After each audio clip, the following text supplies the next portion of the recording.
दोस्तों, JSSC CGL सचिवालय सहायक परीक्षा में पूछा गया हल प्रश्न पत्र देखिए।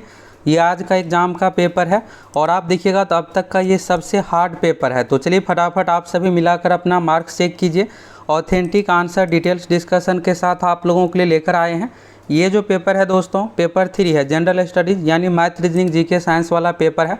और आप में से जो भी स्टूडेंट बिहार के, आप सभी क्वेश्चन देख लीजिए, क्योंकि कुछ क्वेश्चन यहाँ से हूबहू एग्जाम में भी रिपीट किया जा सकता है। तो चलिए यहाँ से आप सभी एक एक करके आंसर मिलाइए। पहला क्वेश्चन देखिएगा, यहाँ पर पॉलिटी से संबंधित है। क्वेश्चन है, निम्नलिखित में से कौन सा राज्यसभा का कार्य नहीं है। और आप ये बताइए कि आप में से आज कौन कौन एग्ज़ाम दी है, आपकी परीक्षा आज हुई है या फिर कल, और आप कितना सही हुआ है आपका, फटाफट कमेंट करके बताइए। एक वीडियो में आप लोगों को कट ऑफ के बारे में भी बताने वाले हैं। तो चलिए यहाँ पर देखिएगा, क्वेश्चन है, निम्नलिखित में से कौन सा राज्यसभा का कार्य नहीं है। तो देखिए यहाँ पर राज्यसभा का कार्य ये भी है, राष्ट्रपति के खिलाफ महाभियोग की कार्यवाही। दूसरा देखिएगा, उपराष्ट्रपति को हटाने की प्रक्रिया शुरू करना। इसके बाद देखिएगा, कानून की समीक्षा और संशोधन करना। ये तीनों काम होते हैं। लेकिन धन विधेयक देखिएगा तो सिर्फ और सिर्फ लोकसभा में ही पेश किया जाता है, इसलिए इसका सही आंसर जो होगा धन विधेयक होगा। धन विधेयक शुरू करना ये जो काम होता है सिर्फ लोकसभा का, राज्यसभा का कार्य नहीं है। अगला देखिएगा, यहाँ पर क्वेश्चन देखिए, आगे और भी सब्जेक्ट से रिलेटेड अच्छे लेवल का क्वेश्चन है और दूसरे परीक्षा में भी यहाँ से हूबहू रिपीट किया जा सकता है, इसलिए आपको अच्छे तरीके से देख लेना है। क्वेश्चन है, निम्नलिखित में से कौन सा राज्य संविधान की 6ठी अनुसूची के प्रावधानों में नहीं है। कल देखिएगा यहाँ पर 5वीं अनुसूची पूछा गया था और आज 6ठी पूछा गया है। तो 6ठी अनुसूची में देखिएगा तो टोटल 4 राज्य है, असम, मेघालय, मिजोरम, त्रिपुरा। नागालैंड इसमें से राज्य नहीं है। असम, मेघालय, मिजोरम, त्रिपुरा है, नागालैंड इसमें नहीं है। अगला देखिएगा, भारतीय संविधान में अवशिष्ट शक्तियाँ किसे प्रदान की गई है। देखिए अवशिष्ट शक्तियाँ जो है केंद्र से संबंधित है। तो ऑप्शन में यहाँ पर देखिएगा, आपको लग रहा होगा कैबिनेट, तो कैबिनेट नहीं होगा, संसद इसका सही आंसर हो जाएगा। संघ, संसद से यह संबंधित है। अगला देखिएगा, यहाँ पर है, निम्नलिखित कथनों पर विचार करें। अच्छा सा क्वेश्चन है, भारतीय संघ की कार्यपालिका शक्ति प्रधानमंत्री में निहित है। अब ये सही होगा कि गलत। देखिए कार्यपालिका का जो हेड होता है, प्रमुख जो है, ये होता है राष्ट्रपति में, यानी भारतीय संघ की कार्यपालिका शक्ति राष्ट्रपति में निहित है। तो ये कथन गलत हो गया। अगला देखिएगा, प्रधानमंत्री सिविल सेवा बोर्ड के पदेन अध्यक्ष है, ये भी गलत है। सिविल सेवा बोर्ड यानी यूपीएससी इस तरह के देखिएगा तो संस्था में अध्यक्ष जो बनाया जाता है कैबिनेट सचिव, यानी वरिष्ठ जो अधिकारी लोग रहते हैं उसको बनाया जाता है, प्रधानमंत्री नहीं होता है। प्रधानमंत्री देखिएगा योजना आयोग, अब जो है नीति आयोग का पदेन अध्यक्ष, इन सभी चीज़ों का है, लेकिन सिविल सेवा बोर्ड का नहीं है। तो यहाँ पर सही आंसर जो होगा न तो 1 और ना ही 2। अगला देखिएगा, भारतीय संविधान का कौन सा भाग पंचायती राज संस्थाओं से संबंधित है। देखिए भाग में जो है 9वीं अनुसूची में पंचायती राज को शामिल किया गया है, तो भाग 9 हो जाएगा। ये जो होता है एक्स, इस तरह से इसको 10 पढ़ा जाता है, और इससे पहले अगर एक, ये जो है 1 का चिन्ह है तो 1 इसमें से घट गया 10, अगर इस पर 10 पर 1 रखेंगे तो 11। यहाँ पर ये देखिएगा तो भी का मतलब 5 होता है, तो ये 17 हो गया, ये 15 हो गया, ये 10 हो गया। तो ये रोमन अक्षर में है, तो ये जो हो जाएगा भाग 9 में है, तो भाग 9 हो गया। और यहाँ पर अनुसूची देखिए, अनुसूची भी कई बार पूछ दिया जाता है। तो अनुसूची 11वीं अनुसूची में पंचायती राज के बारे में वर्णन है। भाग की बात करें तो भाग 9 में, दोनों चीज़ आपको याद रखना है। अगला देखिए, निम्नलिखित में से किसे भारत के राष्ट्रपति द्वारा प्रधानमंत्री की सलाह पर नियुक्त किया जाता है। ये भी अच्छा सा क्वेश्चन है, बहुत सारे स्टूडेंट को इसमें कुछ ना कुछ मिस्टेक हुआ ही होगा। देखिए यहाँ पर भारत के राष्ट्रपति द्वारा प्रधानमंत्री की सलाह पर, देखिएगा जिसको भी राष्ट्रपति नियुक्त करते ये सब जो होता है प्रधानमंत्री के सलाह पर ही, तो मंत्री को नियुक्त करते जितने भी तरह के मंत्री है। इसके अलावा देखिएगा महान्यायवादी, अटॉर्नी जनरल ऑफ इंडिया, नियंत्रक एवं महालेखा परीक्षक, इन सभी की नियुक्ति राष्ट्रपति के द्वारा की जाती है। और सलाह कौन देते हैं, प्रधानमंत्री संबंधित है। इसमें देखिए राज्यसभा के उपसभापति, इसके लिए क्या होता है, नियुक्ति नहीं चुनाव होता है। राज्यसभा के जो सदस्य होते हैं अपने में से उसको चुनते हैं। और राज्यसभा के सभापति कौन होता है, तो उपराष्ट्रपति होता है। तो इसके लिए भी देखिएगा चुनाव ही होता है, उपराष्ट्रपति, राष्ट्रपति दोनों चुनाव वाले पोस्ट है। कई बार ये पूछ लिया जाता है कि प्रधानमंत्री का चुनाव होता है या फिर नियुक्ति। देखिए प्रधानमंत्री का जो होता है नियुक्ति राष्ट्रपति के द्वारा की जाती है, प्रधानमंत्री चुन के जो आते हैं सांसद के रूप में। लेकिन प्रधानमंत्री जिसको भी बनाया जाता है तो बहुमत दल का जो नेता होता है तो उसको राष्ट्रपति नियुक्त करता है।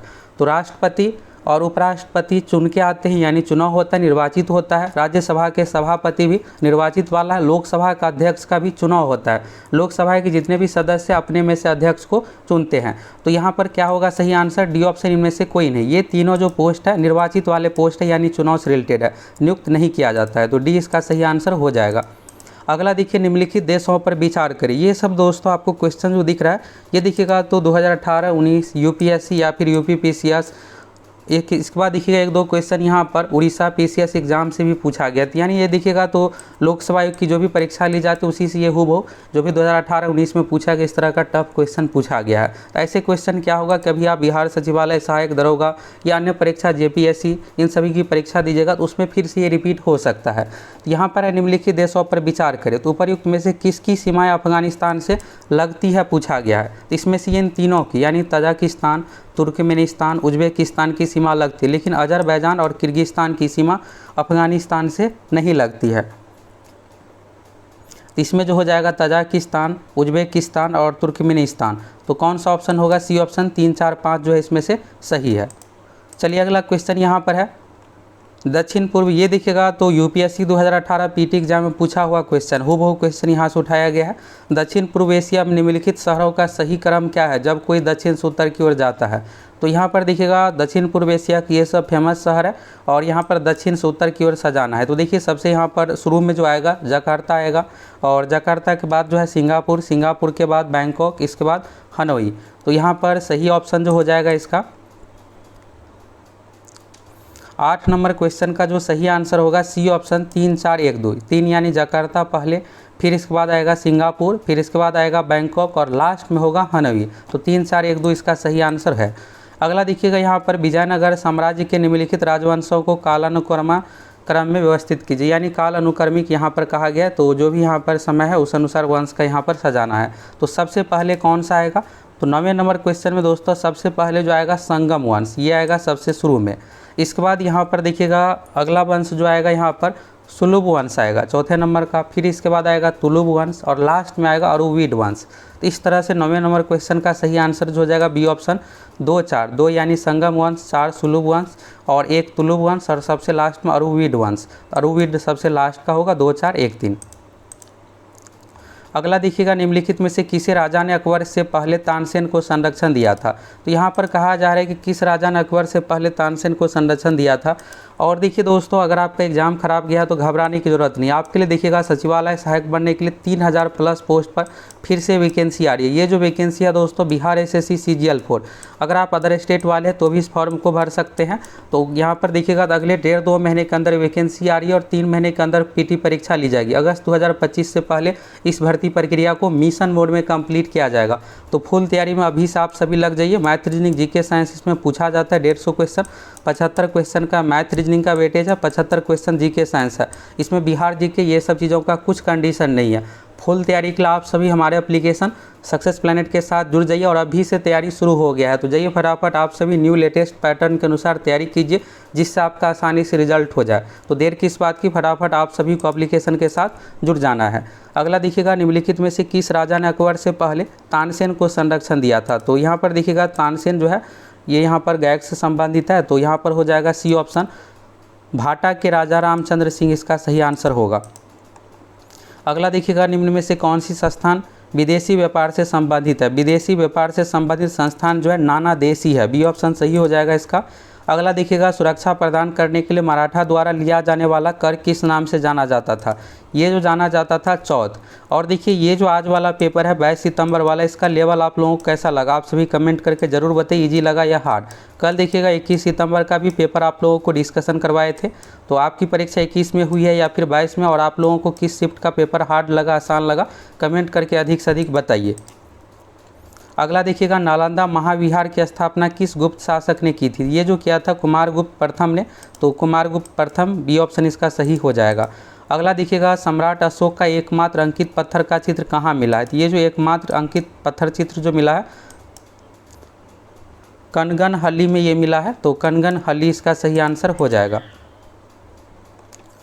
अगला देखिएगा निम्नलिखित में से कौन थियोसॉफिकल सोसाइटी की गतिविधियों से जुड़े थे। थियोसॉफिकल सोसाइटी की गतिविधियों से मैडम HP ब्लावत्स्की हो जाएगा और दूसरा कर्नल होलकट। तो डी ऑप्शन में यहाँ पर देखिएगा एक ही ऑप्शन है कर्नल HS होलकट इसका सही आंसर हो जाएगा।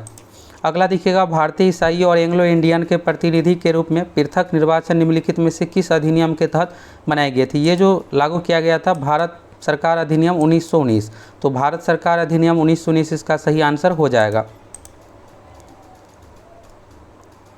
अगला देखिएगा, महात्मा गांधी ने सर्वप्रथम अखिल भारतीय संघर्ष का नेतृत्व किसके खिलाफ सत्याग्रह का आह्वान करके किया था? तो ये जो किया गया था दोस्तों, रॉलेट एक्ट इसका सही आंसर हो जाएगा। अगला देखिएगा, दामिनी कोह को ब्रिटिश सरकार ने निम्नलिखित में से किस समुदाय को बसाने के लिए बनाया गया था? तो ये जो किया गया था संथाल, इसका सही आंसर हो जाएगा। अगला देखिएगा, कर्क रेखा कितने राज्यों से होकर गुजरती है? तो कर्क रेखा भारत में 8 राज्यों से होकर गुजरती है। गुजरात, राजस्थान, मध्य प्रदेश, छत्तीसगढ़, झारखंड, पश्चिम बंगाल, मिजोरम, त्रिपुरा, इन सभी राज्यों से होकर गुजरती है। झारखंड से होकर गुजरती है, बिहार से होकर कर्क रेखा नहीं गुजरती है। अगला देखिएगा, निम्नलिखित में से कितने परमाणु बिजली घरों को उनके स्थान से गलत मिलान किया गया? ये देखिएगा थोड़ा अलग टाइप का क्वेश्चन है। तो यहाँ पर परमाणु बिजली घर से रिलेटेड है, लेकिन ऑप्शन थोड़ा अलग तरीके से दिया हुआ है। तो देखिए, काकरापारा परमाणु बिजली घर, ये जो है दोस्तों कर्नाटक, ये देखिएगा दरोगा परीक्षा में पिछली बार पूछा हुआ क्वेश्चन है, ये गलत है। काकरापारा कहाँ है? तो गुजरात में है। इसका जो सही आंसर हो जाएगा गुजरात हो जाएगा। तो ये हो गया। अगला देखिएगा, कुंडनकुलम परमाणु बिजली घर तमिलनाडु, ये देखिए कुंडनकुलम वाला सही है। अगला देखिएगा, नरोरा राजस्थान जो दिया हुआ ये गलत है, यूपी में बुलंदशहर में है। अगला देखिएगा, कैगा परमाणु बिजली घर, तो ये आंध्र प्रदेश जो दिया हुआ है कर्नाटक में ये है। तो इसका जो सही आंसर हो जाएगा, सिर्फ इसमें देखिएगा तो एक जोड़ा सही है, कौन सा? तो कुंडनकुलम परमाणु बिजली घर। तो इसमें कहा गया है कि गलत मिलान, तो गलत मिलान इसमें 3 जोड़ा है। तो सही आंसर क्या हो जाएगा? 3 जोड़ी इसमें गलत है, एक ही सिर्फ सही है। तो कुंडनकुलम परमाणु बिजली घर तमिलनाडु में, बाकी सब इसमें से गलत है। अगला देखिए, दक्षिण भारतीय चोटियों को उत्तर से दक्षिण की ओर व्यवस्थित कीजिए। तो इसमें से सबसे दक्षिण में देखिएगा तो यहाँ पर जो हो जाएगा अनैमुडी। तो इस अनुसार जो भी ऑप्शन है यहाँ पर ऑप्शन ही नहीं है। चलिए अगला क्वेश्चन यहाँ पर देखिएगा। अगला देखिएगा, भारत में परफॉर्म, अचीव एवं ट्रेड पैट योजना किससे संबंधित है? ये जो संबंधित है ऊर्जा दक्षता से संबंधित है, ऊर्जा दक्षता आंसर होगा। अगला देखिए, यहाँ पर निम्नलिखित में से कौन सा सही मिलान है? देखिए इस तरह का जो भी क्वेश्चन है नहीं से रिलेटेड ही पूछा गया है। तो पेरियार राष्ट्रीय उद्यान केरल, ये सही है। इसके बाद देखिएगा, मृदुम मलाई राष्ट्रीय उद्यान तेलंगाना, ये गलत है। ये कहाँ है? तो ये तमिलनाडु में है। मृदुम मलाई राष्ट्रीय उद्यान जो है तमिलनाडु में है। अगला देखिएगा, यहाँ पर नागरहोल राष्ट्रीय उद्यान कर्नाटक, तो ये भी सही है। इसके बाद देखिएगा, मुड़कुतु राष्ट्रीय उद्यान तमिलनाडु, ये देखिएगा तो पहली बार इस तरह का पूछा गया है, मृदुमलाई और मुड़कुतु दोनों। तो यहाँ पर मुड़कुतु राष्ट्रीय उद्यान कहाँ है? तो तमिलनाडु, ये सही है। इसमें से सही आंसर कौन होगा? बी होगा। सही मिलान नहीं पूछा गया था, तो बी में आपका आंसर दिए, ये जो कि गलत है। चलिए अगला क्वेश्चन यहाँ पर देखिएगा, निम्नलिखित में से कौन सा युग्म सही मिलान नहीं है? फिर से यहाँ पर नहीं से रिलेटेड है। तो यहाँ पर देखिए, गोविंद सागर झील सतलज नदी से है, बिल्कुल सही है। कोटेश्वर बांध नर्मदा नदी, ये गलत है। कोटेश्वर बांध का जो संबंध है भागीरथी नदी, ये कहाँ है? तो उत्तराखंड में है। उत्तराखंड में भागीरथी नदी संबंधित है। उकाई जलाशय तापी, ये भी सही है। और सोमशिला बांध पेना, ये भी सही है। कोटेश्वर बांध इसमें से गलत हो जाएगा। अगला देखिए, निम्नलिखित में से कौन सा SDG सभी के लिए पानी की उपलब्धता को लक्षित करेगा? ये जो है दोस्तों SDG 6 है। 6 इसका सही आंसर हो जाएगा, अगर आप 6 में आंसर दिए हैं तो।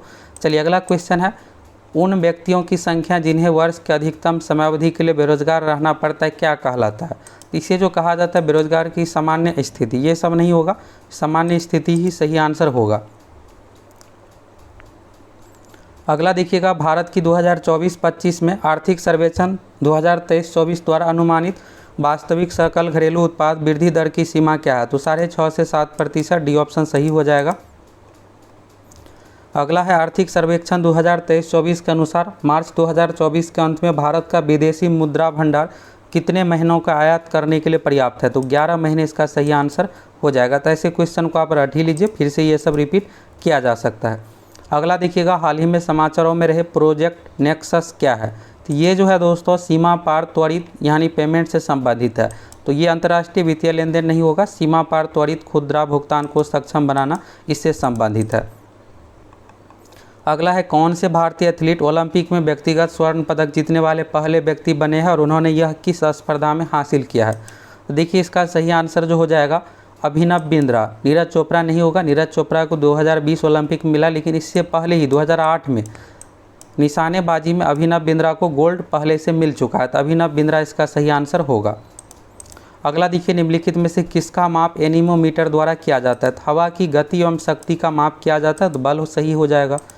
अगला देखिए यहाँ पर एक अच्छा सा क्वेश्चन है, समान द्रव्यमान वाले दो पिंडों की गतिज ऊर्जा का अनुपात क्या होगा। देखिए गतिज ऊर्जा के बराबर जो सूत्र होता है 1/2 mv² होता है, लेकिन इसमें आपसे क्या किया गया, उल्टा पूछ दिया गया। अब तक जितनी भी परीक्षा है जिसमें यहाँ पर वेग दिया हुआ रहता है, गतिज ऊर्जा पूछा जाता है, यहाँ पर के होगा, के यानी काइनेटिक एनर्जी, गतिज ऊर्जा 1/2 mv²। तो भी का मान आपको बताना रेशियो। देखिए जब गतिज ऊर्जा 4:9 में है तो भी अगर उल्टा की तरफ जाएंगे तो क्या होगा, जो भी मान है ये रूट में रखना पड़ेगा। तो 4:9, क्योंकि यहाँ पर देखिएगा स्क्वायर है तो स्क्वायर यहाँ पर हटाएंगे तो रूट उधर चढ़ेगा। तो 4:9 है तो 4:9 को निकालने पर कितना आएगा, 2:3। तो यानी वेग का जो अनुपात हो जाएगा 2:3, ये रूट में आएगा। और अगर वेग दिया हुआ रहता, गतिज ऊर्जा पूछा जाता तो सीधा स्क्वायर कर देते, तो इसमें उल्टा आपको बनाना था, 2:3 इसका सही आंसर हो जाएगा। अगला देखिए यहाँ पर हिमालयन बिच्छू घास किसका अस्थायी स्रोत है। हिमालयन बिच्छू घास जो संबंधित है, प्रयोग जो किया जाता है, इसको यहाँ पर इंग्लिश नाम आप सभी देख लीजिए, कई बार ये भी पूछा जा सकता है।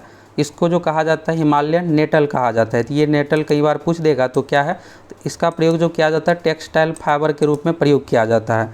तो चलिए यहाँ पर टेक्सटाइल फाइबर इसका सही आंसर हो जाएगा। अगला देखिए यहाँ पर ये डी ऑप्शन सही हो जाएगा।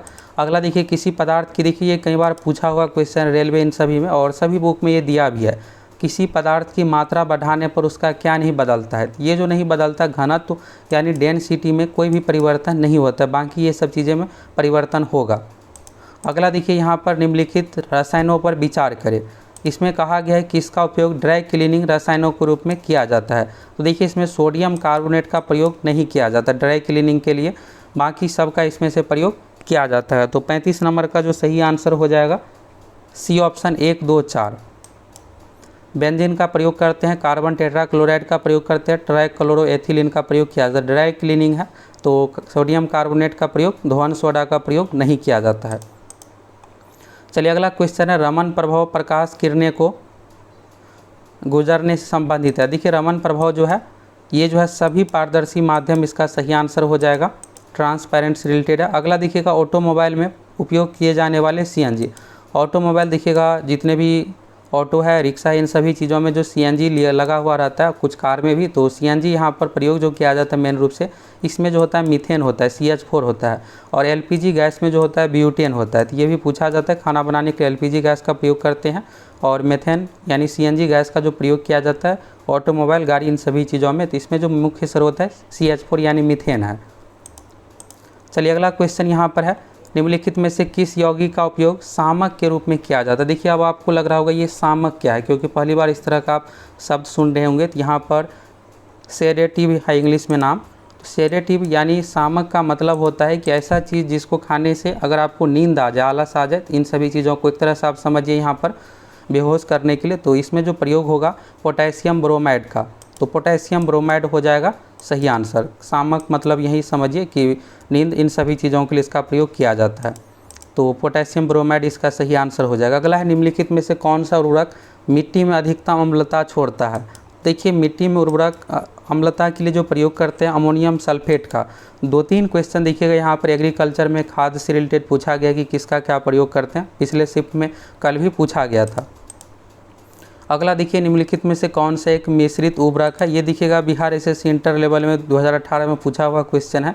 तो मिश्रित उर्वरक जो हो जाएगा इसमें से NPK हो जाएगा, क्योंकि इसमें देखिए 3 चीज़ होता है। NPK, N से यहाँ पर नाइट्रोजन है, P से फास्फोरस है, K से पोटेशियम है। इसको DAP खाद भी कहते हैं। तो DAP खाद जो काले कलर का होता है तो यही NPK है। तो इसमें नाइट्रोजन होता है, P से फास्फोरस, K से पोटेशियम। यूरिया देखिएगा तो सिंगल यौगिक है, अमोनियम सल्फेट। तो यहाँ पर NPK हो जाएगा, ये एक मिश्रित उर्वरक है। इसमें क्या होता है, सबसे अधिक मात्रा नाइट्रोजन का, तो ये फिक्स है। अमोनियम सल्फेट में क्या होता है कि यहाँ पर यौगिक के रूप में, लेकिन इसमें मिश्रण के रूप में होता है परसेंटेज के आधार पर।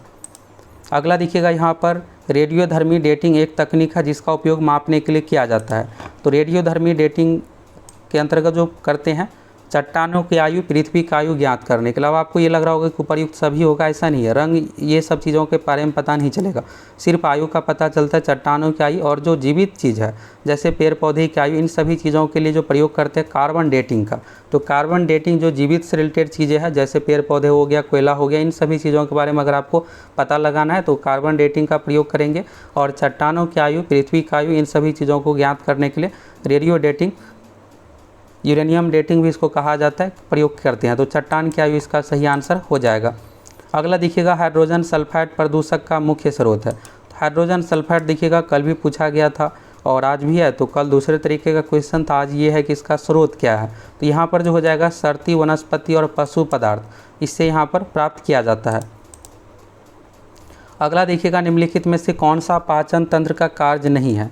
तो देखिए पाचन तंत्र का जो काम होता है भोजन को पचाना, अवशोषित करना, तो यहाँ पर एंटीबॉडी का उत्पादन करना ये बिल्कुल भी नहीं होगा। तो वैसे ये आप सभी ऑप्शन से छांट ही लिए होंगे, बाकी सब देखिएगा भोजन से रिलेटेड है, पचाने से रिलेटेड है, तो पाचन तंत्र का यही काम ही होता है। एंटीबॉडी का उत्पादन करना ये कार्य नहीं है। अगला देखिएगा निम्नलिखित में से कौन सा प्रोटीन नहीं है। देखिए कैरेटीन, फाइब्रोनिन और ऑक्सीटोसिन, ये तीनों जो है, ऑक्सीटोसिन इसमें से प्रोटीन नहीं है, कोलेजन ये भी प्रोटीन है। तो सी आंसर इसका सही हो जाएगा। पूछा गया कि कौन सा प्रोटीन नहीं है, तो ऑक्सीटोसिन नहीं है, ये जो है एक प्रकार का हार्मोन है। तो 44 का सही आंसर जो हो जाएगा ऑक्सीटोसिन। अगला देखिएगा पुरुषों में द्वितीयक यौन लक्षणों के विकास के लिए कौन सा हार्मोन जिम्मेदार होता है। तो देखिए यहाँ पर द्वितीय लक्षण पूछा गया है, तो इसका सही आंसर जो हो जाएगा C option testosterone, C option इसका सही हो जाएगा। अगला देखिए यहाँ पर है कोशिका द्वारा स्वयं की समान प्रतियां बनाने के लिए विभाजित होने वाले प्रक्रिया को क्या कहते हैं। तो इसको जो कहा जाता है मिटोसिस कहा जाता है, समसूत्री विभाजन, समसूत्री विभाजन मिटोसिस इसका सही आंसर हो जाएगा। अगला देखिएगा निम्नलिखित में से कौन सा कार्बोहाइड्रेट का एक प्रकार नहीं है। तो देखिए इसमें से कार्बोहाइड्रेट का जो एक प्रकार नहीं है, लिपिड नहीं है, बाकी सब है, ग्लूकोज, सेलुलोज, स्टार्च, ये है, लिपिड नहीं है। अगला देखिए यहाँ पर है सौर ऊर्जा एटीपी में परिवर्तित होती है। तो सौर ऊर्जा दोस्तों एटीपी में जो परिवर्तित होती है क्लोरोप्लास्ट में। अगला देखिएगा यहाँ पर निम्नलिखित में से कौन सा जैविक वर्गीकरण की सबसे छोटी इकाई है। अब आपको लग रहा होगा जीनस होगा, तो जीनस नहीं, इसका स्पेसीज यानी प्रजाति इसका सही आंसर होगा। यहाँ पर जैव वर्गीकरण की सबसे छोटी इकाई जो है स्पेसीज, यहाँ पर सी ऑप्शन में दिया हुआ, यही प्रजाति इसका सही आंसर होगा। अगला देखिए निम्नलिखित में से कौन सा हार्मोन स्तनधारियों में लड़ाई या उड़ान प्रतिक्रिया के लिए जिम्मेदार है। तो देखिए स्तनधारियों में जो यहाँ पर होता है एड्रिनल, एड्रिनल को यहाँ पर फैट हार्मोन भी कहा जाता है और इसको इमरजेंसी हार्मोन भी कहा जाता है। कहीं भी लड़ाई झगड़ा के समय जो देखिएगा उत्तेजना, ये सब चीज़ें जो होता है इसी एड्रिनल हार्मोन के कारण से होता है। अब देखिए यहाँ पर जो भी जीके से रिलेटेड क्वेश्चन था, यहाँ पर आगे देखिएगा तब मैथ रीजनिंग का क्वेश्चन है। यहाँ से आप लोगों को दोस्तों नेक्स्ट वीडियो में मैथ रीजनिंग का भी क्वेश्चन करवाने वाले हैं। तो आप सभी यहाँ से क्वेश्चन का लेवल देख लीजिए कैसे क्या क्वेश्चन का लेवल है। और अभी आप में से जो भी एग्ज़ाम दे दिए, अब आप सभी मेन बिहार एसएससी CGL 4 यानी चतुर्थ स्नातक स्तरीय परीक्षा में लग जाइए। अगले 1.5-2 महीने में 3000 प्लस पोस्ट पर वैकेंसी आ रही है। और उसमें देखिएगा तो ये जीके वाले पैटर्न, इस तरह का पैटर्न नहीं है, उसमें बस आपको मैथ रीजनिंग जीके साइंस बनाना है। झारखंड जिस तरह से देखिएगा, झारखंड सचिवालय में क्या था 40 क्वेश्चन झारखंड जीके से, ऐसा पैटर्न नहीं है। 75 क्वेश्चन मैथ रीजनिंग से पूछा जाता है और 75 question GK science current affair से पूछा जाता है। तो आप सभी अब बिहार एसएससी CGL 4 के लिए तैयार हो जाइए। और बाकी एग्ज़ाम दे दिए हैं तो कुछ दिनों में इसका रिजल्ट आएगा। यहाँ से देखिएगा तो ये सब कंप्यूटर का क्वेश्चन है, 15 क्वेश्चन यहाँ पर कंप्यूटर से, अच्छे लेवल का कंप्यूटर से भी क्वेश्चन पूछा गया है। अब यहाँ से देखिएगा तो झारखंड जीके से संबंधित क्वेश्चन है। और आप सभी ये कमेंट करके बताइए कि आपका इसमें से कितना क्वेश्चन सही हुआ है। तो आप सभी अधिक से अधिक कमेंट कीजिए, जिससे पता चलेगा कि आप लोगों को कितना क्वेश्चन सही हुआ है। फिर हम आप लोगों को अगले वीडियो में कट ऑफ इन सभी चीज़ों के बारे में भी बताने वाले हैं। यहाँ पर देखिएगा क्वेश्चन है कुछ झारखंड जीके से रिलेटेड, देख लीजिए। Panchayat extension to schedule areas यानी PESA 1996 किसके सिफारिश पर आधारित है। तो ये जो है दोस्तों भुरिया समिति के सिफारिश पर आधारित है। अगला देखिएगा भारतीय आदिम जाति सेवक संघ की स्थापना 1948 में अमृतलाल विट्ठल दास ठक्कर ने कहाँ की थी, यह कहाँ स्थित है। तो ये जो है दोस्तों दिल्ली में स्थित है। तो यानी दिल्ली में किया गया था, तो नई दिल्ली हो जाएगा। देखिए ये नाम भी आपसे पूछा जा सकता है, भारतीय आदिम जाति सेवक संघ की स्थापना किसने की थी, तो विट्ठल लाल दास ठक्कर, ये आप ध्यान रखिएगा। अगला देखिए रांची के Jaipal Singh Munda astroturf hockey stadium में आयोजित झारखंड महिला एशियन चैंपियंस ट्रॉफी 2023 के लिए शुभंकर का क्या नाम है। तो नाम जो है दोस्तों इसमें से जूही इसका सही आंसर हो जाएगा। अगला देखिएगा 80 से अधिक प्रजातियां वाला पूर्वी भारत की सबसे बड़ी तितली पार्क कहाँ स्थित है। तो ये ओरमांझी कहाँ है, तो रांची में है। तो रांची में है इसका सही आंसर, ओरमांझी हो जाएगा। देखिए इसमें जल से रिलेटेड है, तो यहाँ पर देखिए इस तरह का क्वेश्चन में ये पश्चिमी सिंहभूम होना चाहिए सही आंसर। अगला देखिए यहाँ पर है विवेकानंद झा द्वारा लिखित पुस्तक द पीपल्स लीडर किस झारखंडी नेता की आत्मकथा है, तो ये सरयू राय की आत्मकथा है। इस तरह से दोस्तों आप सभी ऑथेंटिक आंसर के साथ डिटेल डिस्कशन के साथ यहाँ से आंसर देख लीजिए। जो भी क्वेश्चन बचा हुआ है नेक्स्ट वीडियो में आप लोगों को करवा देंगे। आपका कितना क्वेश्चन सही हुआ है फटाफट कमेंट करके बताइए।